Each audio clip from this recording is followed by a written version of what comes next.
Trevor Lawrence struggled in the national championship game versus LSU. He finished with 49% completion percentage and 6.3 yards per attempt, which is below average if we're being honest. And he was 18 of 37 for 234 yards total. And I believe the main issue was that the LSU DBs challenged the Clemson wide receivers, and Trevor Lawrence needed to make great throws, not just good ones or ones that relied on arm talent. He started to kind of press and try to make things happen, and his passing suffered because of it. And one of the main contributors to this, and probably the thing that really gave him the most issues, and some of these things wouldn't have mattered if he had to clean this up, was that he was very bad mechanically throughout this game. Like, if he had just cleaned up his passing mechanics, he would have done well here. Now, he will experience the criticism that comes with being a national name after a bad performance at the QB position specifically.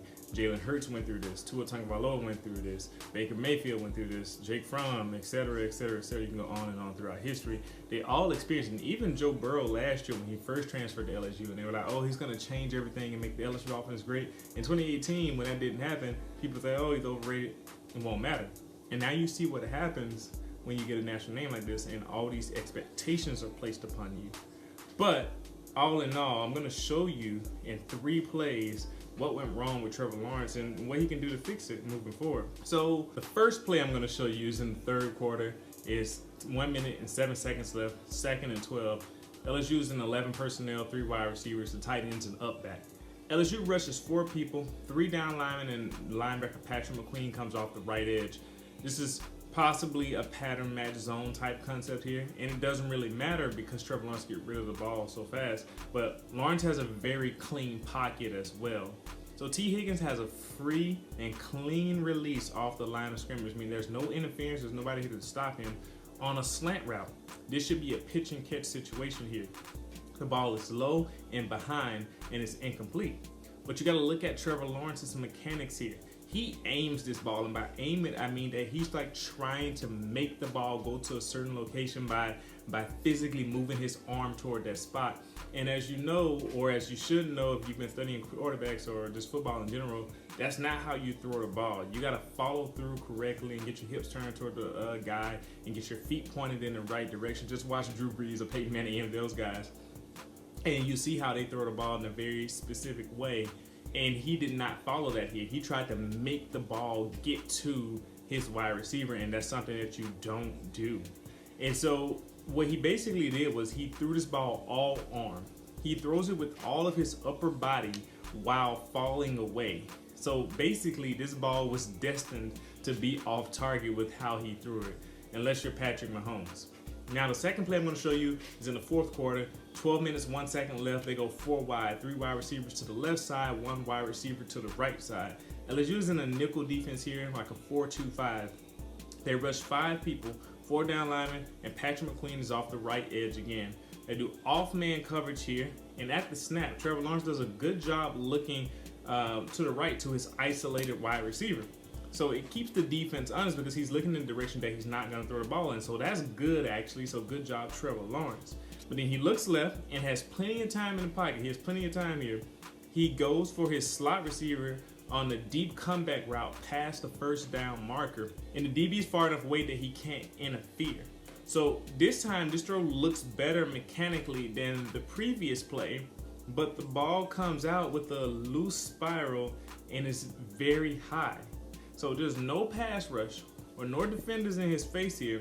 The only thing I can think of that caused some type of issue with where he was going with this ball was that Derek Stingley may have been cheating over to the throw because he saw that he was open, and maybe Trevor Lawrence was trying to hurry up and get it there or keep it away from him. But the thing is, Trevor Lawrence probably didn't have to worry about that because he has the arm strength to make that throw regardless of Derek Stingley cheating over. So this is just a mistake mentally here and mechanically by Trevor Lawrence in this situation. The last play I'm going to show you, just kind of hammer home this point. I don't have to show you all the cases that I saw of Trevor Lawrence doing this. I just saved you some ones that caught my attention. It's the fourth quarter again, 10 minutes and 27 seconds left. It's 3rd and 26. Some of you might remember this play. LSU was running some sort of like a zone scheme here. I believe it was more like a cover 4 defense, which is basically 4 deep defenders, 2 corners, 2 safeties. They go 4 wide, 2 to the left and 2 to the right, and they rush 4. with Michael Divinity on the left inside and Chason on the right inside. They both rush upfield, so they kind of force Trevor Lawrence to step up into the pocket. He does this, and he has to escape to the left because also his left guard is being pushed into his face and pushed into the pocket. So he gets his hips and his shoulders turned as he looks upfield. That's a good sign. That's what you're supposed to do. But this ball ends up short 2 to 3 yards, and you're wondering why did that happen? So look at what's going on with Trevor here. He falls away because he was still trending left as he was running to his left. He didn't completely reset himself when he let the ball go. So he got his hips turned, he got his shoulders turned. That isn't necessary. I've seen him do this before, like where he just kind of got his hips and shoulders turned. He didn't have to completely reset, and he made the throw. But that was more so on a play where it was going in the same direction that he was going. If the player's going in a different direction than you, unless you're Patrick Mahomes, I'm going to need you to stop and reset and get your shoulders and your hips reset toward the receiver. He didn't do that. And he should have known better than to do that. But either way, you would think with his arm strength, he would be able to pull that off. So he should have known to stop himself and to reset. But he didn't, and you see the result on this play. And this is a simple mechanical issue that Trevor Lawrence could have corrected and had fixed, in this game. So the final thoughts I'm going to give you is that all of these throws could have been completed if Trevor Lawrence does the right thing mechanically or just makes the right decision here and trusts himself. He can learn from this, obviously, but I hope he does, actually. Hopefully he actually does learn from this and he comes back even better than ever in his junior year, which he most likely will. People forget that he's a true sophomore. He will be a true junior this upcoming year. But this is the type of thing that can happen, because I guarantee you that Trevor Lawrence all year now is going to hear Trevor Lawrence isn't as great. He was overrated. He was overhyped. That is what people are going to say. They did the same thing to Tua. They did the same thing to Hurts. Like I said, they did it to everybody, because what happens is when you get set up in the national media and, national sports media and by all these different fan bases and all over college football, people get tired of hearing how great you are and they want to tear you down. It's like the Alabama effect, as I like to call it. And so he's going to get killed by various, media personalities and whatnot because of it.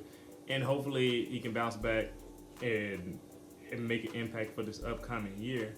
But as you can see, it's little things like this that can lead to ineffective play. And some of the reasons why he had big struggles. Remember those numbers. Trevor Lawrence had a 49% completion percentage, 6.3 yards per attempt, and he was 18 of 37 overall for 234 yards. That's not a good day. And that's why the little things can help you be better. So hopefully you learned something or that you enjoyed this video. If you did, like it, subscribe it. I'm going to link to some more videos here, the last video that I made. And also you can watch this whole playlist that I'm doing on the national championship game. Thanks for sticking around. I'll see you next time.